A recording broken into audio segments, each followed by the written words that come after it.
Welcome back to the next video of economics, video number 29। Video number 28 में हमने discuss किया human capital formation का ending chapter था and ending video था वो। तो इस वीडियो में हम शुरू करते हैं चैप्टर 9 जो कि है रूरल डेवलपमेंट। ठीक है, तो रूरल डेवलपमेंट का क्या मतलब होता है? It means an action plan for the social and economic growth of the rural areas. मतलब ऐसा एक प्लान बनाए जिसके तहत एक रूरल एरिया को यानी कि गांव ग्रामीण क्षेत्र को हम सोशली और इकोनॉमिकली उसको अपग्रेड करें, यानी कि उसको और मॉडर्न बनाएं। मतलब सोशल कल्चर में उसकी कुछ हम एक्सपेंशन करें और उसकी इकोनॉमिक फेनोमेना में भी कुछ एक्सपेंशन करें, यानी कि इकोनॉमिक ग्रोथ करें। ऐसे एक्शन प्लान को हम कहते हैं रूरल डेवलपमेंट। ठीक, तो इस टाइप रूरल डेवलपमेंट के दो मेन प्रॉब्लम सामने आते हैं। एक पहला हम बोलते हैं लिंगरिंग चैलेंजेस और दूसरा इमर्जिंग चैलेंजेस। ये क्या है? लिंगरिंग चैलेंजेस का मतलब एक ऐसा चैलेंज जो हमारे साथ अभी प्रेजेंट में है, यानी कि रूरल डेवलपमेंट में जो चैलेंजेस अभी करंटली एग्जिस्ट कर रहे हैं उनको हम बोलेंगे लिंगरिंग चैलेंजेस। ठीक, यानी कि जो चैलेंजेस गांव में हम डेवलपमेंट के दौरान पा रहे हैं या अभी हम जो हमने कहा कि सोशल और इकोनॉमिक ग्रोथ करने के दौरान जो चैलेंजेस आज हम करेंटली देख रहे हैं उनको हम कहेंगे लिंगरिंग चैलेंजेस। ठीक, और ऐसे चैलेंजेस जो भविष्य में आने वाले हैं, ठीक है, ऐसे चैलेंजेस जो भविष्य में आएंगे उन्हें हम कहेंगे इमर्जिंग चैलेंजेस, यानी कि वो अभी है नहीं बट फ्यूचर में वो चैलेंजेस आने वाले हैं। तो आइए डिस्कस करते हैं हम लिंगरिंग चैलेंजेस। तो लिंगरिंग चैलेंजेस है हमारा चैलेंज ऑफ रूरल क्रेडिट और दूसरा है चैलेंज ऑफ रूरल मार्केटिंग। यानी कि पहली समस्या क्या है कि गांव में क्रेडिट की व्यवस्था कराना और दूसरा है गांव में जो फसल वगैरह प्रोड्यूस होता है उनकी मार्केटिंग करना। ये हमारा हो गया। अभी इसको हम आगे डिस्कस करेंगे डिटेल में, बट अभी बता दूं ये हो गया हमारे लिंगरिंग चैलेंजेस। यानी कि आज के समय में ये चैलेंज है कि गांव में किसानों के लिए क्रेडिट की व्यवस्था कराना और दूसरा उनके द्वारा प्रोड्यूस किए गए क्रॉप्स का एक अच्छी तरीके से मार्केटिंग करना। ये दो लिंगरिंग चैलेंजेस हैं। और इमर्जिंग चैलेंजेस क्या है? Exploring option of sustainable livelihood other than farming. यानी देखो, फार्मिंग करके हम सोसाइटी के रिसोर्सेज को एग्जॉस्ट कर दे रहे हैं। ठीक है, नेचुरल रिसोर्सेज का एग्जॉस्ट हो जा रहा है। धीरे धीरे हम एक तरीके से soil degradation, environment problem degradation, ऐसी प्रॉब्लम से हम सफर करें, डिफॉरेस्टेशन, ऐसी प्रॉब्लम से हम सफर कर रहे हैं जो फार्मिंग की वजह से हो रहा है। ठीक, तो ऐसा कुछ करके हम एक विकल्प बनाएं कि हम जो डेवलपमेंट कर रहे हैं वो सस्टेनेबल हो, मतलब कि चीजें खराब भी ना हो और हमारा लिवलीहुड चलता रहे। यानी हमारा जो अगला प्रॉब्लम है कि exploring option of sustainable livelihood other than farming, यानी कि ऐसा लिवलीहुड खोज के लाना, एक ऐसा व्यवसाय खोज के लाना, एक ऐसा तरीका खोज के लाना जिससे हम सस्टेनेबल डेवलपमेंट भी कर सके और हमारा जो लाइफ स्टाइल है वो सस्टेनेबल लिवलीहुड हो। मतलब बिना रिसोर्स को एग्जॉस्ट किए फ्यूचर के लिए हम रिसोर्स को बचा सकें, अगली जनरेशन के रिसोर्स को बचा सकें और अपना काम चला भी लें। जैसे आज के डेट में जो हम चीजें कर रहे हैं, जो हम एग्रीकल्चर अपना रहे हैं, उस एग्रीकल्चर में हम क्या कर रहे हैं? उस एग्रीकल्चर में हम प्रोड्यूस तो जरूर कर रहे हैं लेकिन हम अपने हिस्से का नहीं, हम फ्यूचर के हिस्से को बर्बाद करके आज अपना काम चला रहे हैं। ठीक, तो वो गलत है। तो यहाँ पे हमारी जो समस्या आने वाली वो ये है कि हमें सस्टेनेबल लिवलीहुड, मैं फिर से कहूँ सस्टेनेबल लिवलीहुड का क्या मतलब होता है कि बिना रिसोर्सेज का एग्जॉस्ट किए फ्यूचर के लिए रिसोर्स को बचा के रखना ही सस्टेनेबल लिवलीहुड कहलाता है। तो एक समस्या इमर्जिंग चैलेंजेस में ये है। दूसरा है the challenge of organic farming. देखो, सॉइल डिग्रेडेशन हुआ या आपका इन्वायरमेंटल डिग्रेडेशन है या आपका जो भी है, ये सब की मेन कारण क्या है? केमिकल्स। केमिकल की खाने की वजह से हमारे शरीर भी बर्बाद होती चली जा रही है और इन्वायरमेंट भी खराब होता चला जा रहा है।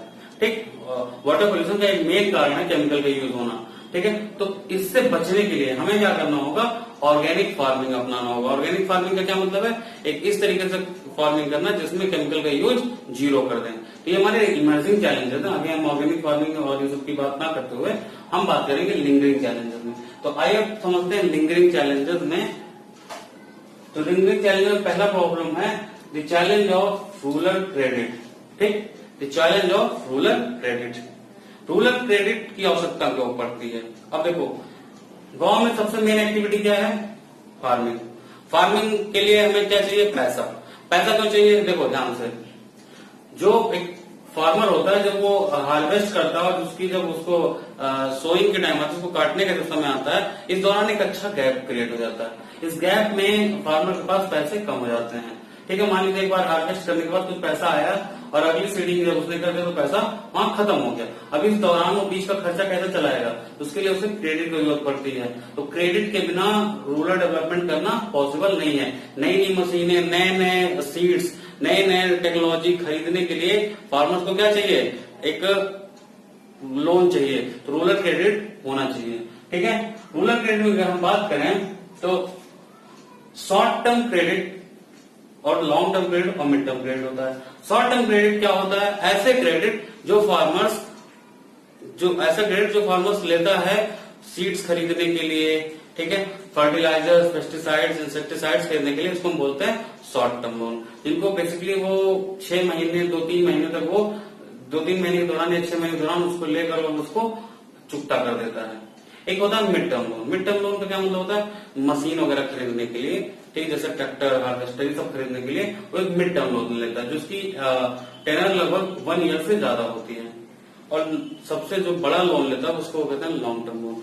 ऐसे लोन जिनसे लेने के बाद वो लैंड वगैरह खरीदता है, नए नए फील्ड्स खरीदता है, उसको हम बोलते हैं लॉन्ग टर्म लोन।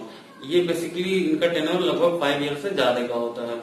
ठीक, तो आइए देखते हैं इंडिया में सोर्सेज ऑफ रूरल क्रेडिट क्या है।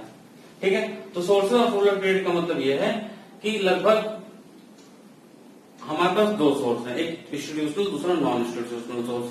नाम से पता चल रहा है कि नॉन इंस्टीट्यूशनल सोर्स ऐसे सोर्सेज हैं जो हमें संस्थागत तरीके से लोन नहीं देते, यानी कि व्यक्तिगत तरीके से लोन देते हैं, यानी कि the loans are available on the individual behalf. ठीक है, किसी एक संस्था, जैसे बैंक एक संस्था है, ठीक है, वो उससे अगर आप लोन लेते हैं तो एक संस्थागत लोन है, वो एक इंस्टीट्यूशन है। बट हम किसी से डायरेक्ट ले लें, हम अपने किसी रिलेटिव से लोन ले लिए, ठीक, तो वो क्या है, वो एक संस्थागत लोन नहीं है, वो एक इंस्टीट्यूशनल लोन नहीं है। ठीक है, तो ऐसे लोन गांव में बहुत प्रचलित हैं। ये लोन कौन देता है, एक तो पहला लैंडलॉर्ड, ठीक, एक जमीन का मालिक जो होता है वो लोन देता है, अच्छा खासा इंटरेस्ट चार्ज करता है। मनी लेंडर्स होते हैं गांव में, ठीक है, जिसको साहूकार भी आप बोल सकते हैं, और कुछ व्यापारी भी लोन देते हैं, ट्रेडर्स जो होते हैं। इस टाइप के लोन का फायदा क्या होता है, नंबर 1, ये तो इजी मिल जाता है, ठीक है, बिना किसी कॉम्प्लेक्स प्रोसीजर की ये कागज, अब आप बैंक में जाइए तो आपसे बैंक वाले कहेंगे ये कागज लेकर आइए, वो कागज लेकर आइए, ये गवाह लेकर आइए, ये आप कोलेक्टर जमा करिए, ये सबसे मुक्ति मिल जाती है अगर आप नॉन इंस्टीट्यूशनल सोर्सेज से लेते हैं।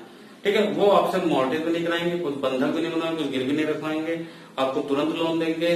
ठीक है, ये उनकी अच्छाइयां मैं बता रहा हूँ। और अब आप जब चाहें रात के 12 बजे भी लोन ले सकते हैं, ये उनकी अच्छाइयां हो गई। बुराइयां क्या हुई, पहला वो high rate of interest charge करते हैं, दूसरा हाई रेट ऑफ इंटरेस्ट के साथ वो बिल्कुल आपके साथ वो मौके का फायदा देकर आपसे लोन की वापसी मांग सकते हैं, जबकि बैंक ऐसा नहीं करेगा। तो कुछ इसकी अच्छाइयां हुई और कुछ बुराइयां भी हैं। ठीक है, बुराइयां नंबर 1 में क्या है कि वो आपसे जब चाहे तो लोन की रिकवरी करा लेता है, high rate of interest charge करता है। ठीक है, तो ये सब उसकी बुराइयां भी हैं। 1951 में जो फर्स्ट 5 ईयर प्लान बना, उस टाइम लगभग नॉन इंस्टीट्यूशनल सोर्सेज से 93% क्रेडिट इंडिया में आता था। ठीक है, 93% क्रेडिट नॉन इंस्टीट्यूशनल सोर्सेज से आता था और इंस्टीट्यूशनल सोर्सेज से सिर्फ 7% आता था। ठीक है, जो कि बहुत कम था। दूसरा हम आते हैं इंस्टीट्यूशनल सोर्सेज की तरफ। इंस्टीट्यूशनल सोर्सेज में क्या है, कोऑपरेटिव क्रेडिट सोसाइटीज। ऐसी बहुत सारी कोऑपरेटिव क्रेडिट सोसाइटीज गवर्नमेंट द्वारा बनाई गई हैं, जिनमें कुछ फार्मर्स ग्रुप बनाकर एक अपना एक सोसाइटी बना लेते हैं, और कुछ पैसा जमा करते हैं और उन पैसों से आपस में लोन वो बांटते हैं, या उन पैसों को बैंक में गिरवी रखकर बैंक से ज्यादा लोन ले आते हैं। इनको बनाया गया है, इनसे गांव में बहुत अच्छा खासा लोन क्रिएट होता है। सरकार ने इसको बनाकर गांव में रूरल क्रेडिट के लिए एक अच्छी खासी फैसिलिटी प्रोवाइड की है। आज के समय में लगभग 16 to 17% क्रेडिट गांव में जो रूरल क्रेडिट है उसका 16 to 17% क्रेडिट कोऑपरेटिव सोसाइटी से आता है। दूसरा है कॉमर्शियल बैंक। स्टेट बैंक के साथ और अन्य कॉमर्शियल बैंक, जैसे आपके Allahabad bank, PNB, union bank, ये सब कॉमर्शियल बैंक में आते हैं। ऐसे बैंक्स भी लोन देते हैं। 1955 में स्टेट बैंक का गठन हुआ, एस्टेब्लिशमेंट हुआ, और कुछ कॉमर्शियल बैंक्स 1969 में इंदिरा गांधी गवर्नमेंट ने नेशनलाइज कर दिया था। लेकिन ये बेसिकली रूरल एरियाज में लोन देने का काम करते हैं, और ये एक इंस्टीट्यूशनल सोर्स है, बिकॉज ये एक संस्थागत तरीके से लोन दिया जाता है। नेक्स्ट है रीजनल रूरल बैंक्स, ठीक है, RRBs, ठीक है, रीजनल रूरल बैंक्स, नाम से पता चल रहा है क्षेत्रीय ग्रामीण बैंक। इनका काम क्या है, ये बेसिकली रूरल डेवलपमेंट के लिए हर तरह का लोन ये करते हैं, यानी कि फार्मर्स के लिए भी लोन और बिजनेस के लिए भी लोन देते हैं। यानी कि इनका पूरा मकसद ही एक तरीके से लोन प्रोवाइड करने का है। इनका डेवलपमेंट ही इसीलिए किया गया है कि ये रूरल एरियाज का डेवलप करेंगे। ठीक है, ये ऐसे बैंक्स किसी न किसी कॉमर्शियल बैंक्स के अंडर में होते हैं। इनमें कुछ परसेंट पार्टनरशिप स्टेट गवर्नमेंट की और कुछ परसेंट पार्टनरशिप सेंट्रल गवर्नमेंट की होती है। ठीक है, ये आपको आसपास दिखाई देंगे, आपके आसपास कोई ना कोई रूरल बैंक होगा। और लास्ट है नाबार्ड। नाबार्ड 12 जुलाई 1982 को बनाई गई एक ऐसी संस्था है जो इंडिया में रूरल क्रेडिट की एपेक्स बैंक है। इसका नाम ही है national agricultural bank for rural development. इसका उद्देश्य ही है रूरल डेवलपमेंट करना। इसका काम क्या है, ये सारे जो जितने भी लोन दिए जाते हैं उन लोन को चेक करना कि वो सही लगाया गया कि नहीं लगाया गया। आजकल आप देखो केसीसी का बहुत मिसयूज होता है। ठीक है, तो ये चेक करना कि लोन सही तरीके से यूज किया गया कि नहीं। दूसरा, बैंक क्या लोन फार्मर्स को कर रहे हैं या नहीं कर रहे हैं। तीसरा, आरबीआई के ऑर्डर्स को फॉलो कराना। ठीक है, तो ये नाबार्ड का काम है। तो ये थे हमारे इंस्टीट्यूशनल सोर्सेज। और अब आज के समय में अगर हम बात करें तो इंस्टीट्यूशनल सोर्सेज लगभग 93% लोन देते हैं, जबकि फर्स्ट 5 ईयर प्लान में ये सिर्फ 7% लोन देते थे। तो ये दोनों आपके हो गए source of credit. Institutional sources में आपके बैंक्स वगैरह आ गए, नॉन इंस्टीट्यूशनल में लैंडलॉर्ड और ट्रेडर्स वगैरह आ गए। ठीक है, तो ये जो है आपका वीडियो, इस वीडियो में मैंने आपको बताया कि रूरल डेवलपमेंट क्या होता है, प्रिंसिपल चैलेंजेस क्या हैं, प्रिंसिपल क्या है आपको बताया, लिंगरिंग चैलेंजेस और इमर्जिंग चैलेंजेस क्या हैं। इमर्जिंग चैलेंजेस में मैंने अभी आपसे सिर्फ एक चीज डिस्कस किया है, रूरल क्रेडिट। अभी आपके साथ डिस्कस करना है रूरल मार्केटिंग। ठीक है, तो आज की वीडियो में मैं ये नहीं डिस्कस कर रहा हूँ, ये मैं नेक्स्ट वीडियो में डिस्कस करूंगा। ठीक है, तो आज की वीडियो को मैं यही बाइंड अप कर रहा हूँ। और हमेशा की तरह मेरी आपसे फिर वही रिक्वेस्ट है कि वीडियो को लाइक करिए, चैनल को सब्सक्राइब करिए और वीडियो को अपने दोस्तों में खूब शेयर करिए। ठीक है, तो मेरे साथ बोलिए जय हिंद।